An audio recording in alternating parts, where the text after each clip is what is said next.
അതെ, വിറകുപുരയിൽ ഒരു പാമ്പ്. അത് കോവാല അടിച്ചു കിട്ടിയായി ചുണ്ടു കിടക്കണത്. കുറച്ച് കഴിയുമ്പോൾ എണീറ്റ് പൊയ്ക്കോളും. നീ പേടിക്കണ്ട, കൊത്തൂല അത്. അയ്യോ, ആ പാമ്പല്ല, ഇത് ഉരുൾ പാമ്പ്, ഉഗ്രമൂർത്തി. എടാ പോയി നോക്കിയാണ്ടാ. ഓ അച്ഛൻ പോയി നോക്ക്.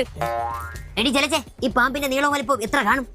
പാമ്പിനെ കണ്ട സമയത്ത് എന്റെ കയ്യിൽ ടാപ്പ് ഇല്ലാതായി പോയി, അല്ലെങ്കിൽ അളന്ന് വെക്കായിരുന്നു. അമ്മ കാണാൻ പാമ്പ് എങ്ങനെ ഉണ്ട്? രാവിലെ വെളിച്ചെണ്ണയൊക്കെ തേച്ച് കുളിച്ച് തലയിൽ രാസ്നാദി പൊടിയൊക്കെ തൊട്ട് മുഖത്ത് നല്ല പൗഡർ ഒക്കെ ഇട്ട് സ്പ്രേ ഒക്കെ അടിച്ച് നല്ല സുന്ദരമായ പാമ്പ്. ദോ പാമ്പ്. അയ്യേ, ഇത് ആണല്ലേ. പോച്ച, ഇത് ഇരുതല മൂരി. പോടാ, ഇത് ചേനത്തണ്ടൻ. പാമ്പിന്റെ പേരിൽ ചടങ്ങ് കഴിഞ്ഞെങ്കിലേ അതിനൊന്ന് അടിച്ചു കൊല്ലായിരുന്നു. ജലജെ, ഇവരും ഭൂമികളുടെ അവകാശികളാണ്, അതിനെ കൊല്ലണോ? എങ്കിൽ വിറകുപുരേ പാമ്പിന്റെ പേരിൽ എഴുതി കൊടുക്കാം. ആരെങ്കിലും എന്താ കളിപ്പാട്ടം കണ്ടായിരുന്നാ? ഇവിടെ ഉഗ്രവശമുള്ള പാമ്പിനെ അടിച്ച് കൊല്ലാൻ വേണ്ടി നിൽക്കുമ്പോഴാണ് എന്റെ കളിപ്പാട്ടം. പാമ്പാ? ഇത് എന്താ കളിപ്പാട്ടം? എന്താ പ്ലാസ്റ്റിക് പാമ്പ്? അയ്യേ, കളിപ്പാട്ടം ആയിരുന്ന?